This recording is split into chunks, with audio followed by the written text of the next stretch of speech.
Morning, everybody. I'll pass it to Blaine. He'll get us started.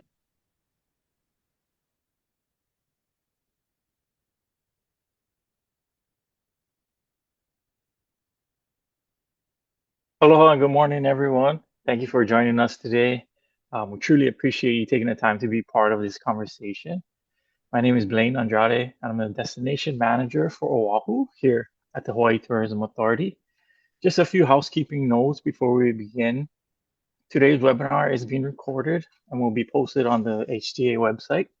So if you know anyone who wasn't able to join us live, please let them know and they'll be able to watch the full presentation afterward.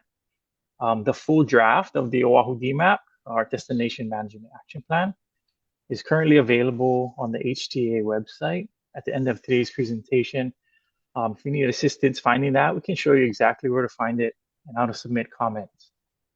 Public feedback for the draft will close on March 2nd, just before midnight. So we encourage everyone to review the draft and share your mana'o before then.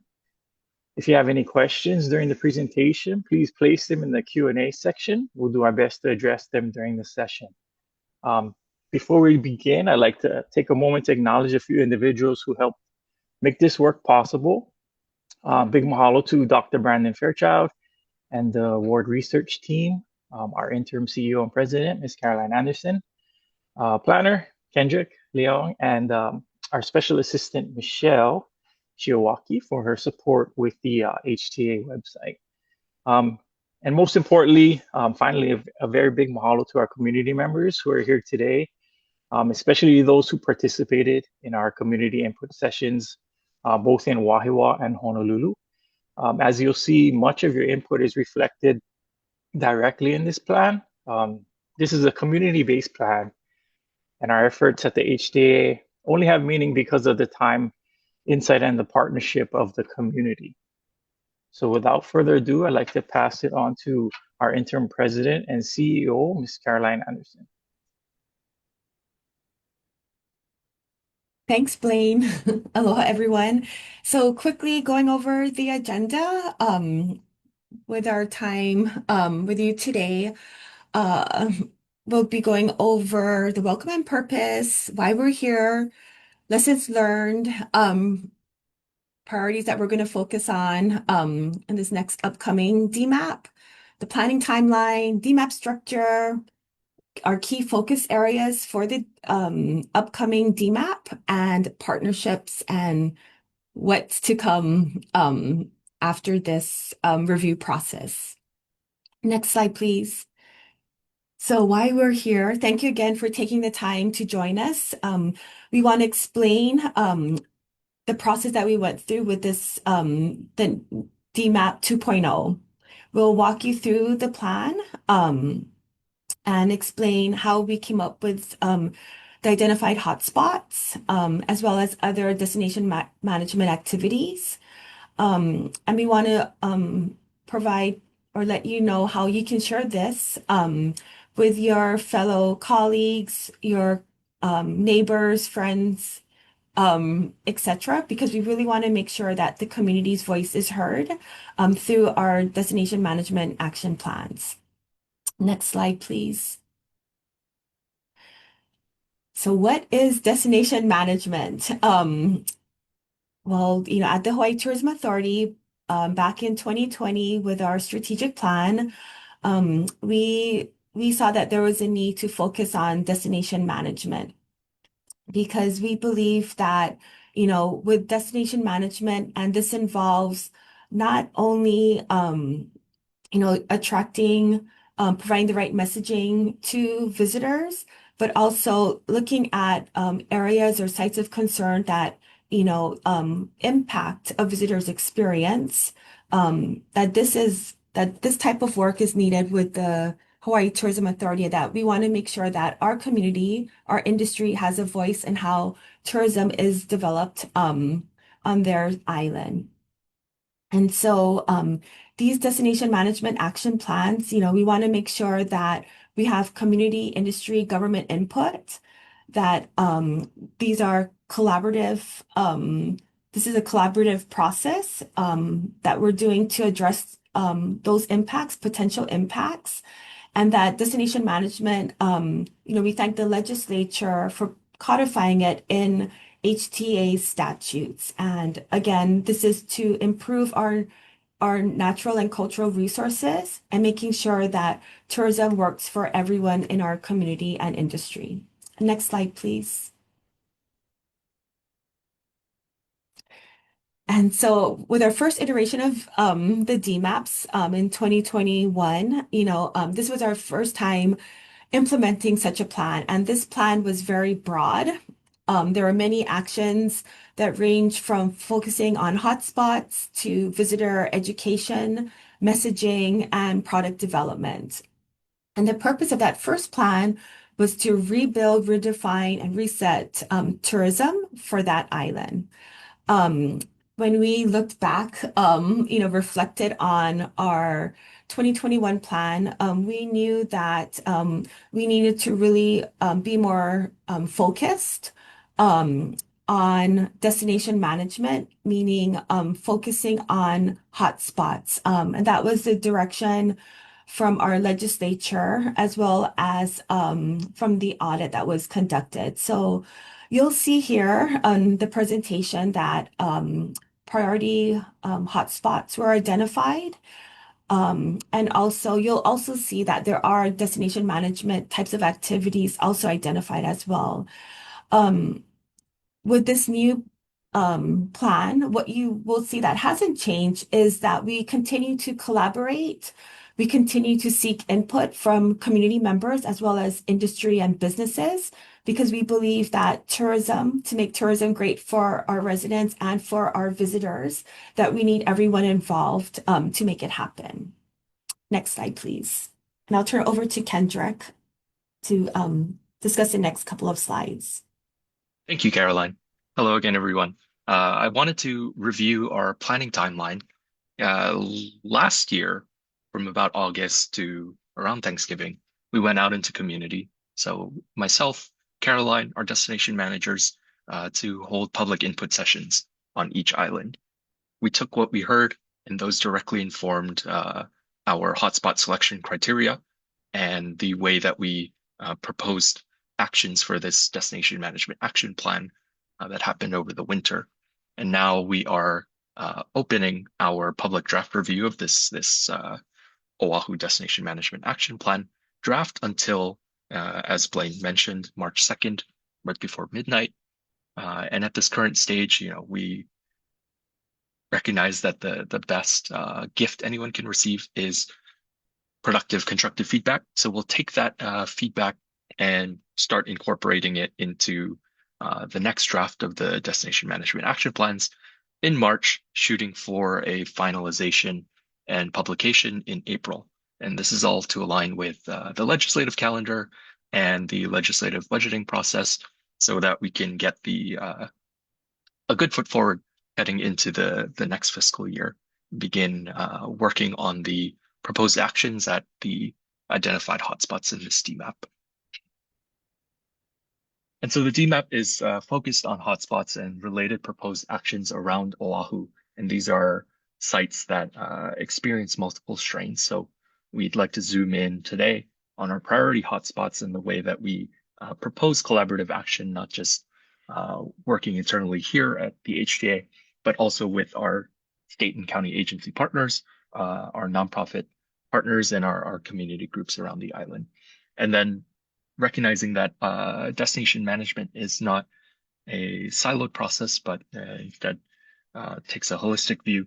We also propose some other actions that exist to relieve pressure at our hotspots by focusing on visitor education at large, as well as some site-specific actions. So with that, I wanted to talk about the way that we identified hotspots, and we went back to the drawing board to think of how can we create a sound methodology for identifying some of the hotspots and prioritizing them based on not only the previous DMAP, but also recent pressures that may have emerged. So we asked ourselves three main questions. Is this site strained? How serious is that strain? And how effectively can we respond within the mandate of the DMAP and within the powers of HTA and our state and county partner agencies.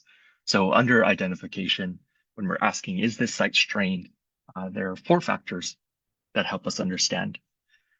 The first one is access. So when people are getting to a specific site, are the roads or parking areas or trailheads overwhelmed? Next factor is on-site capacity. Once they get to the site, can the site handle those volumes of visitors? Are the trails, lookouts, or facilities being pushed beyond what they were designed or able to support? The third factor is resident impact. We listen closely to how often sites were raised in community meetings and how participants described the strain. We took a look at if there was noise or traffic or other impacts to surrounding neighborhoods. The final factor here is site degradation. Are we seeing erosion or litter or a maintenance burden that keeps escalating at the site? The next question we asked is how serious is the strain, and this gives us some information about the context of the site. We looked at cultural sensitivity, including the Wahipana storied places and specific cultural markers like heiau. We recognize that all Aina is sacred, but here specifically, we're talking about places where there's particular cultural features that could heighten the impacts of current usage. Next, we looked at environmental sensitivity. Are there any fragile ecosystems or native species habitats or areas at the site that are already stressed by climate impacts? The next factor is safety risks. Cliffs, wave surges, flooding, traffic conflicts can cause injuries at these sites. Fourth factor, how does social media or commercial marketing affect the visibility of the site? And is that promotion exacerbating current issues? Finally, we looked at local economic benefit and reciprocity. All this means is we're assessing, is there already a tangible benefit to the surrounding community as a result of visitation, or are the costs there outweighing the benefits? Put another way, are the current usage patterns supporting local businesses, stewards, or residents near the site? And then finally, the last question we asked is how effectively can we respond? Feasibility criteria include how often these sites were raised across meetings and what we can do about it. Is there a clear jurisdictional clarity? Are there ready and willing management partners? What are the realistic costs of potential action? And how does it align with our statutory mandate within the 3-year DMAP planned lifespan? So jurisdiction here is especially important because HTA does not ourselves own or manage land. So clarity of the kuleana responsibility at the site and openness to action among the existing landowners or stewards or managers is vital for action here. And so with these three key questions taken together, we're essentially asking, is the hotspot a place where action is both needed and is that action actually possible? Once we're able to prioritize our hotspots for this DMAP, we looked at proposing some actions. And for those considerations, in many cases, the ideas for actions came directly from Oahu residents at our input sessions or in individual outreach or in discussions with our destination manager, Blaine. We evaluated the proposed actions based on two considerations. The first is, how does proposed action align with what residents with ties to the hotspots are saying and envisioning for their site? The second criteria is feasibility. Based on what HTA can do within our own powers or with the help of our sister state and county agencies, what can we reasonably accomplish and feasibly carry out within the 3 years of this plan? So the actions that you'll see today are directly tied to place-based concerns that we heard at our input sessions and throughout the year, and are designed to reduce real described strain. I'll hand it to Blaine to discuss the priority hotspots and proposed actions from here.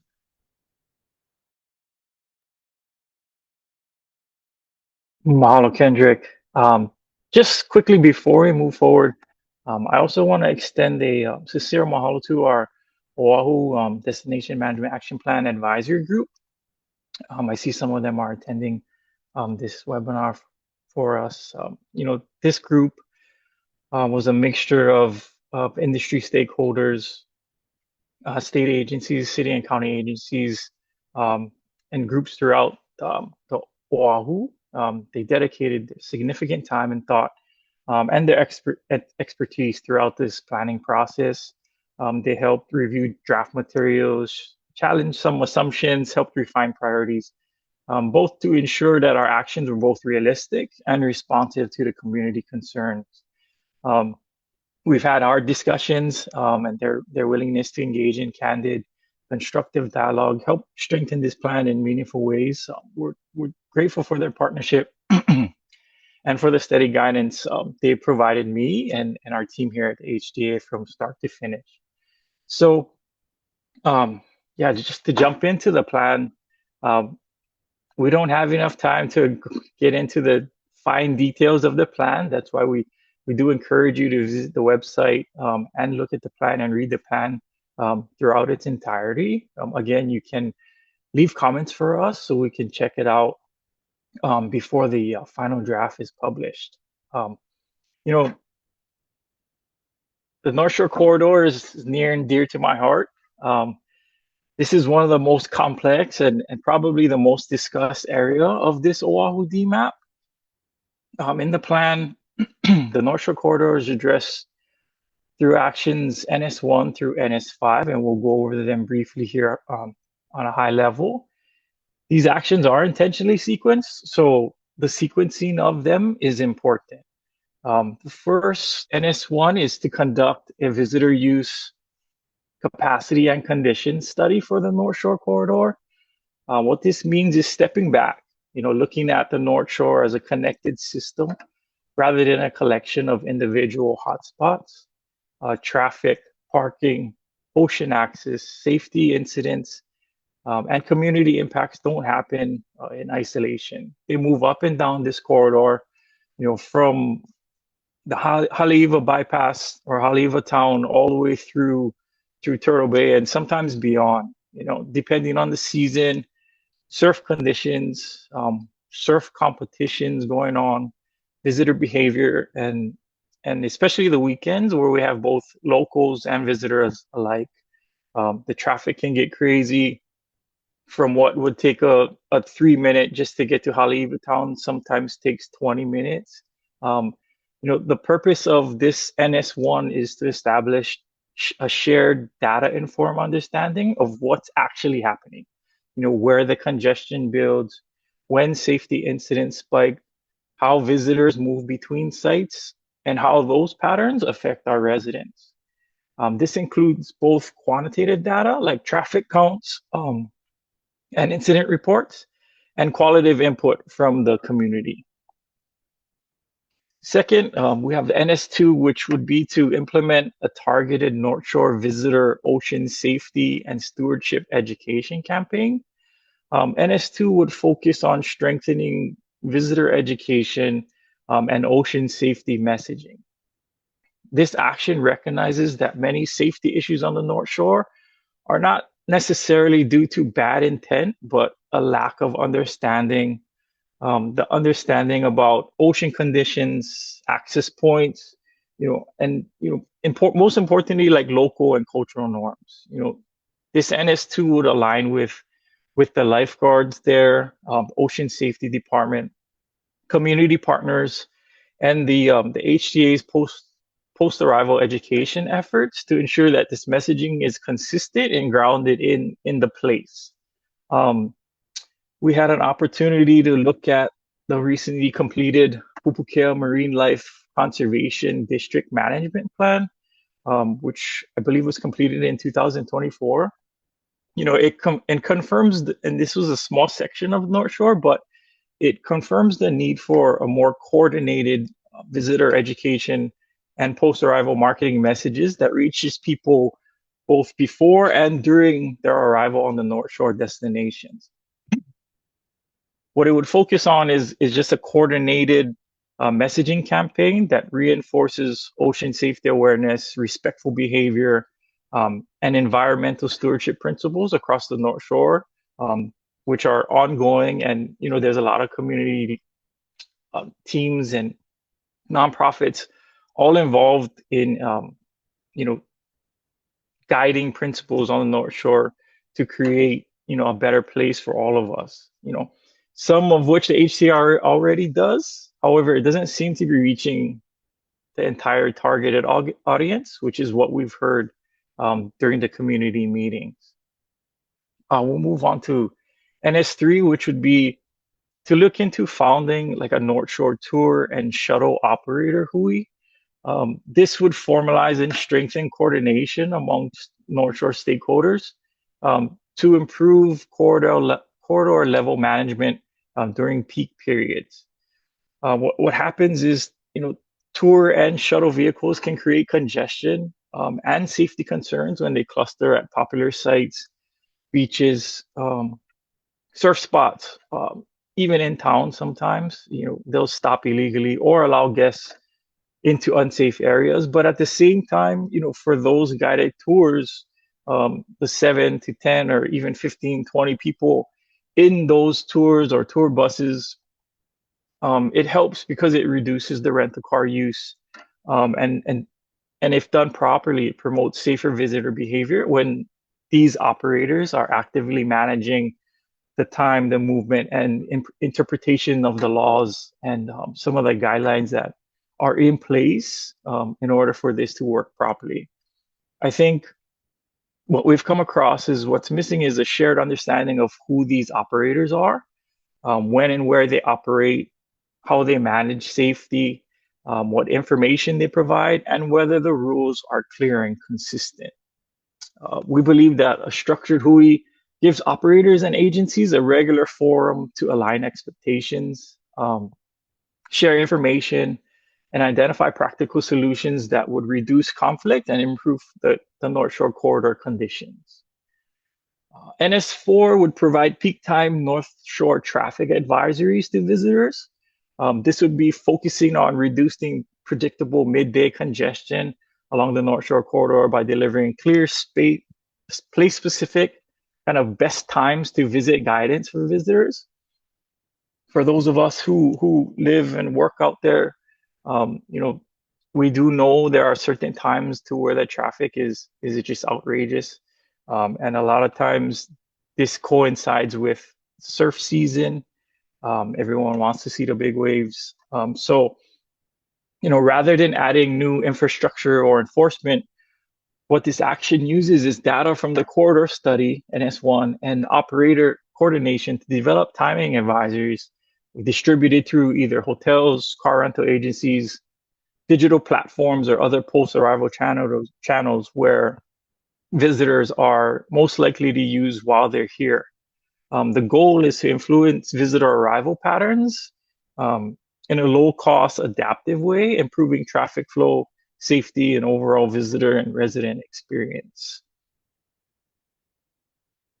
NS5 would propose testing a time-limited North Shore park and ride shuttle pilot during peak periods to evaluate whether a park once approach can reduce visitor driving congestion along the corridor.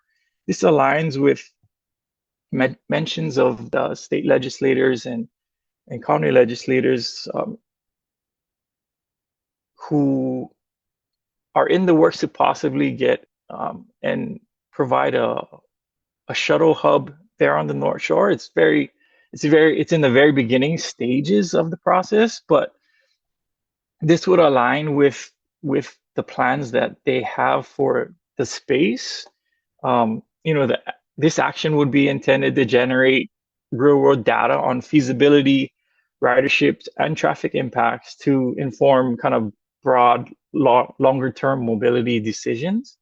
The concept would draw in part from what's happening from managed access and shuttle models such as the Haena State Park on Kauai.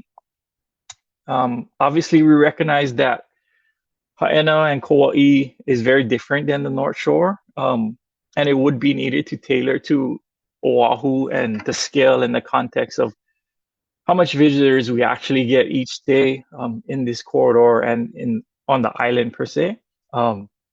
So I guess to wrap up the North Shore corridor, I want to be clear, like year one for the North Shore is not it's not about rolling out big infrastructure projects or operational pilots. It's about the foundational work. So, future projects or projects or pilots that we have, whatever they may be, are informed, coordinated, and most importantly, community aware. Next slide, please, Kendrick. Now we want to talk about Kaiva Ridge, which is often referred to as the Lanikai Pillbox.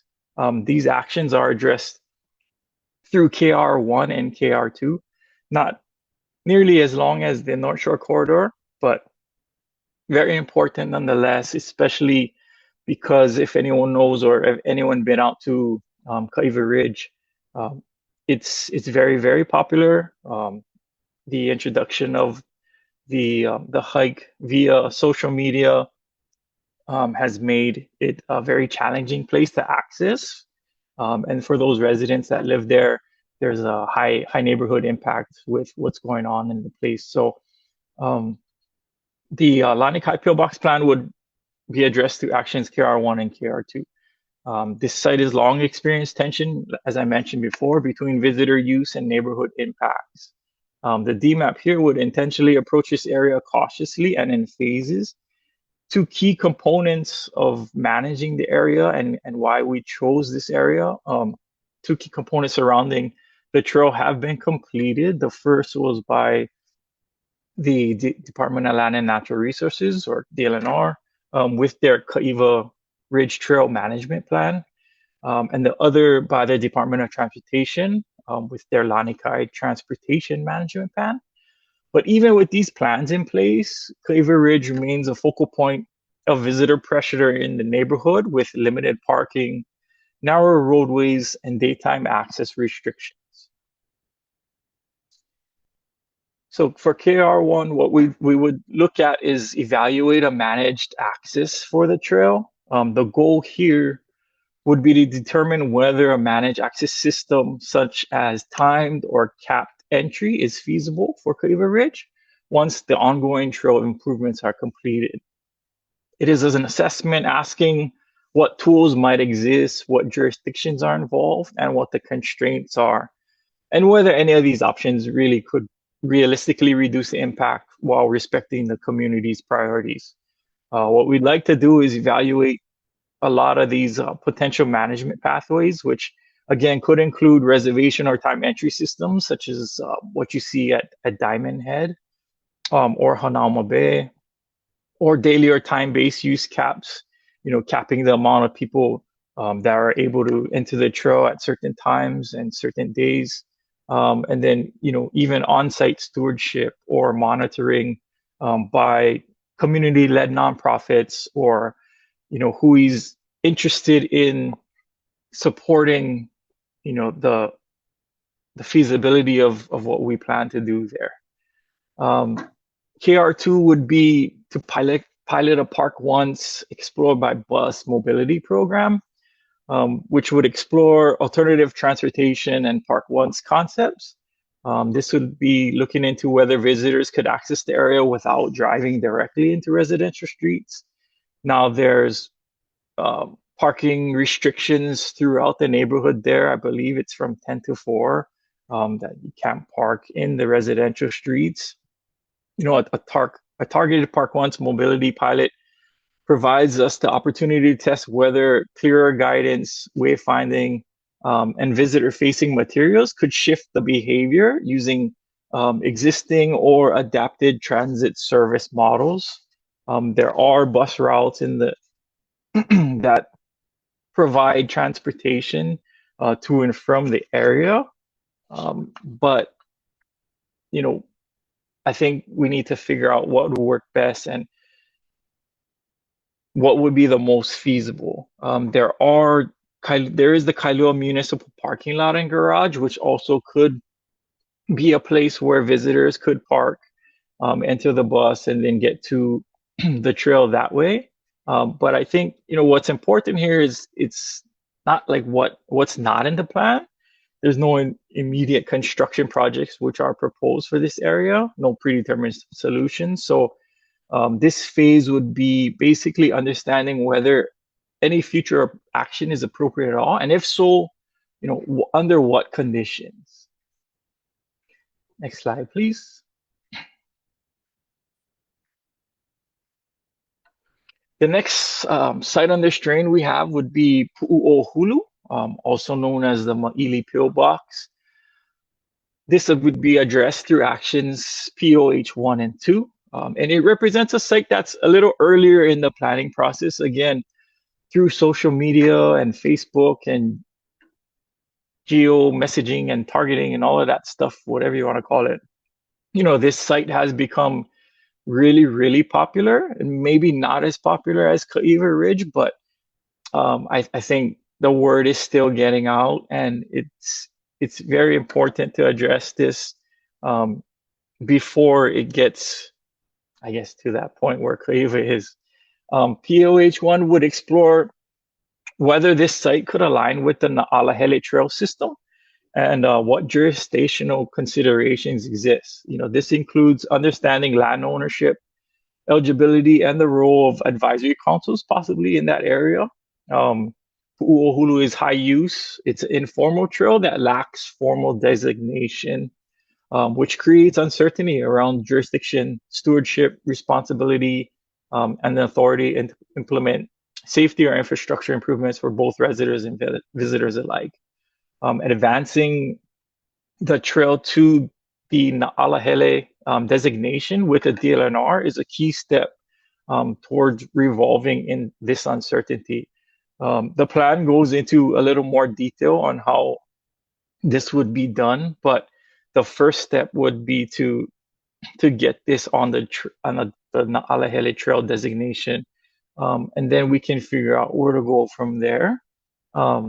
POH2 would be focusing on identifying practical parking improvements that would reduce the roadside safety risks and neighborhood conflict around that area. Basically, all the parking is unmanaged along these narrow residential streets or the main highway even near the trail, particularly on Kaukama Road, which has created safety concerns, obviously, blocked access, and tensions for people in the community.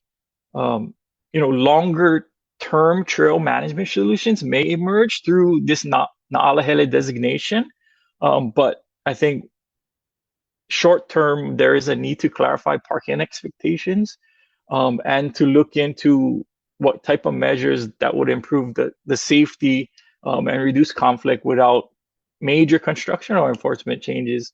If anyone's seen in the news recently, someone actually did pass on the trail, so there is going to be a onus on the state and county to take management of some of these issues, and us at the HT here, we will be gladly able to assist in any way possible. Next step.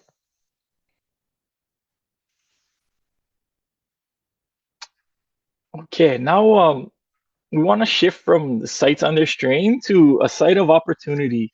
The Capitol Historic District in downtown Honolulu is addressed through actions CD1 and through CD4. Unlike hotspot actions, the site of opportunity focuses on better use of existing assets rather than responding to overuse. It's kind of the antithesis of the hotspots in general. The Capitol Historic District actions would reposition Honolulu, downtown Honolulu, as a walkable, transit accessible cultural hub capable of accommodating higher visitor volumes, while we believe helping to reduce the pressure on the other hotspots or strain sites elsewhere not mentioned on the island. Rather than creating new attractions, this plan would focus on organizing, activating, and promoting existing civic, cultural, and historic assets to shape visitor movement and encourage deeper engagement. CD1 would establish a unified, walkable, and transit-supported cultural route linking major institutions and historic sites, supported by digital and print orientations and tools. So places like the Iolani Palace, the downtown shops, all the Honolulu Hale in a sense. all of these places would be on this particular like walkable transit supported route. Um, CD2 would support the development of new place-based visitor experience led by local, what we're hoping local cultural practitioners would get involved, institutions, both existing in downtown Honolulu or throughout the INA.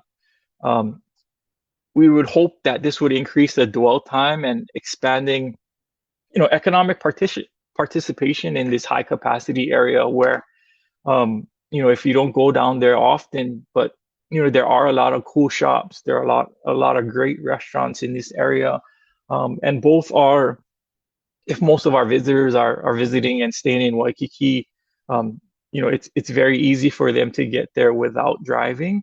Um, so this would help implement some of those things. CD3 would be to implement, coordinate the promotion of, which would position the district as a cultural destination, encouraging visitors redirection through transit and walking routes. CD4 would pilot recurring daytime cultural activations to create a consistent, culturally grounded, exhibitions or things for people to do daily. So we could have both visitors and even residents spend time in the district. I guess collectively, these actions strengthen downtown Honolulu's identity as a civic and cultural center. It would encourage car light visitation patterns, and support intentional visitor dispersal aligned with other destination management goals. Also, a place that wasn't mentioned in the plan, but could also be a site of opportunity would be, Pearl Harbor, and the Pearl Harbor Aviation Museum, which are very willing and open to receiving more visitors. So things like that would help alleviate kind of the stress at certain hotspots throughout the island. Next slide, Kendrick.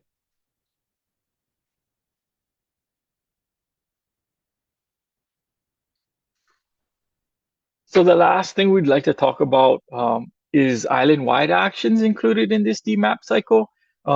These actions apply to our destination management strategies at an island-wide scale. What we're doing is advancing a set of initiatives that have high potential for visible impact over the next 3 years or the years of the plan. IW1 would be the supplemental community-based stewardship at priority beach parks. Some places are doing this already, but what we've heard from our community engagement is the residents told us clearly and consistently that they want to see tourism revenue visibly reinvested into public spaces, which they use every day, and especially beach parks. Under-maintained restrooms, overflowing rubbish, all of that stuff, affect resident well-being, but they also affect visitor experience as well. This action would fund contracted community-based organizations to provide supplemental stewardship at 3 high-use parks. We listed some beach parks in the plan, but it's not limited to just the 3.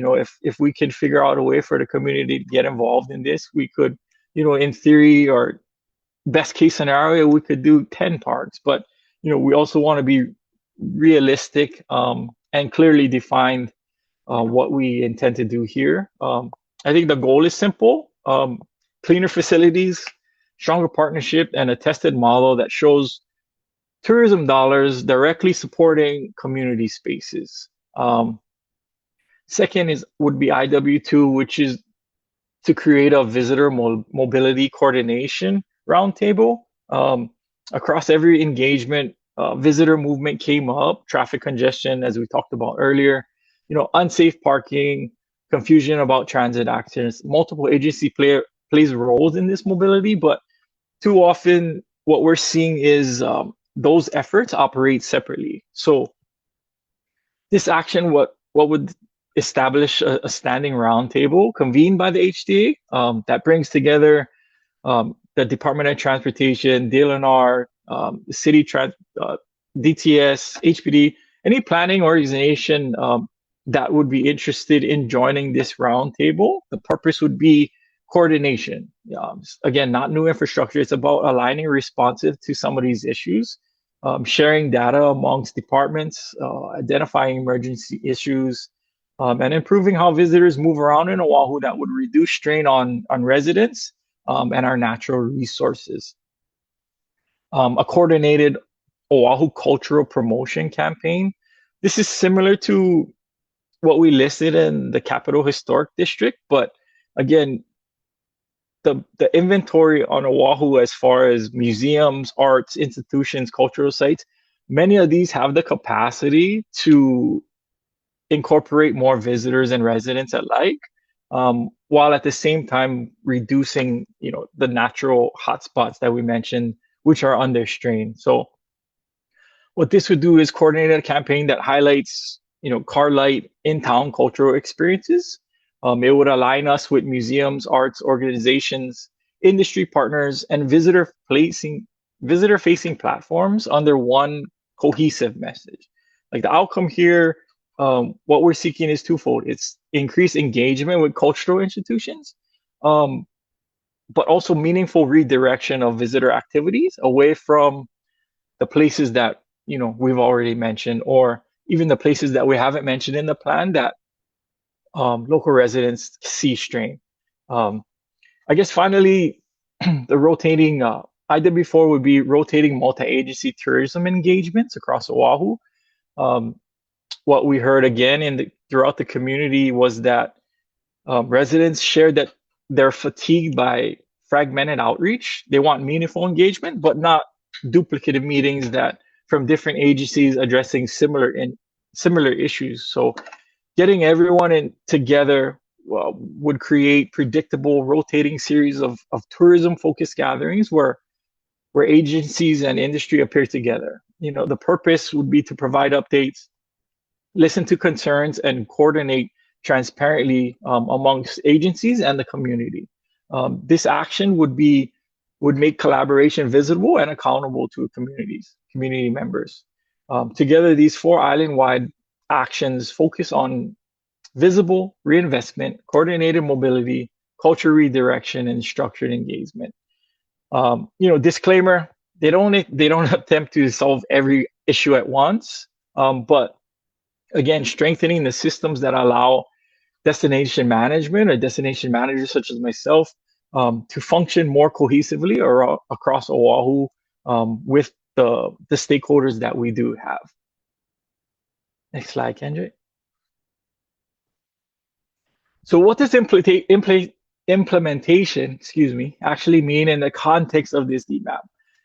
As we move forward towards the end of the presentation, I just want to spend some time clarifying what this would mean. It's important to be very clear about the roles and responsibilities that each of us have here. Unfortunately, the Hawaii Tourism Authority, we don't enforce laws. We do not manage beaches, trails, roads, parking lots. We do not operate transit systems, and we do not issue permits. Those authorities sit with other agencies. So a lot of these actions depend on agencies that have jurisdiction and operational authority. What the HTA's role is outlined through this DMAP is to convene, coordinate, and support alignment. Implementation is not just about us acting alone. It's about collaboration, and the collaboration is going to take time, but also coordination between agencies, the industry, and most importantly, the communities we all live in. Being honest about that, I feel is upfront, is important because it helps us set realistic expectations and reinforces that this plan is grounded in how we work together to create a better Oahu. Next slide, Kendra. Okay, so finally, we just want to outline what happens next. So this draft, as we mentioned earlier, of the Oahu DMAP is posted for public review. That means the document is accessible for anyone to read and provide feedback. Again, community input remains essential as part of the process. So Once the feedback is gathered, evaluated, and incorporated where appropriate, the plan will be refined before finalization. And after finalization, this becomes a guiding document, especially for myself as a destination manager for Oahu. So we plan to share progress updates, which we will be sharing publicly. These actions will move forward in phases based on feasibility, funding, and partner alignment. It's important to emphasize again that implementation is not a single event. It's going to be an ongoing process. As conditions change, whether it's economic shifts or environmental realities or community priorities, the plan can evolve. It's not just, the DMAP is a living framework. So, our goal is steady, transparent progress, aligned with community values, and amongst other 8 state and city agencies here. So yeah, we encourage you to review the draft, submit comments, stay informed, follow updates online. Again, my name is Blaine Andrade. I'm the destination manager for Oahu Island. Just again, mahalo for being here today, and for sharing your manao both during the community meetings and hopefully on the working draft on our website. We will now keep the chat open for any more questions and comments or concerns with this plan that you may have. And yeah, enjoy the rest of your day. Mahalo nui. Thank you so much.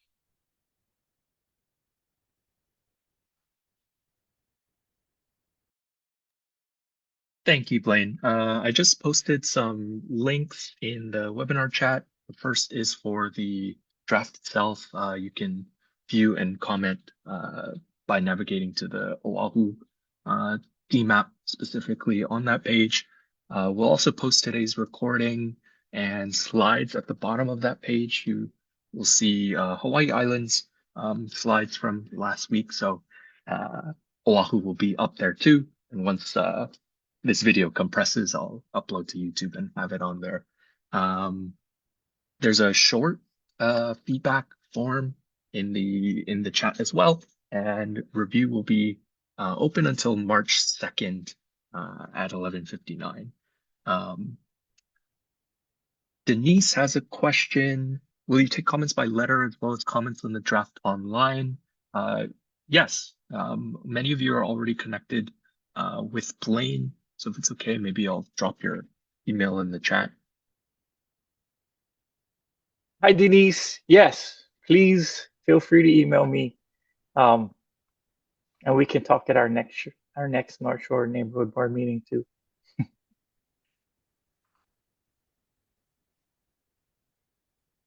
Great.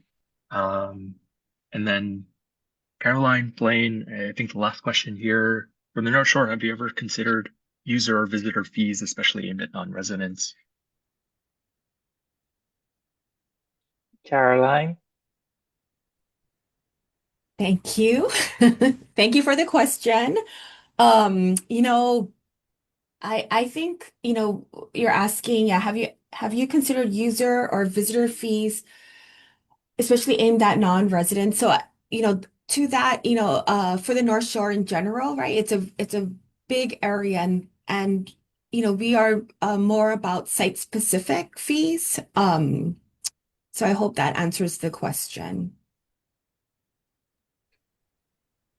And then not Yeah. seeing any. Oh, go. Sorry, Blaine.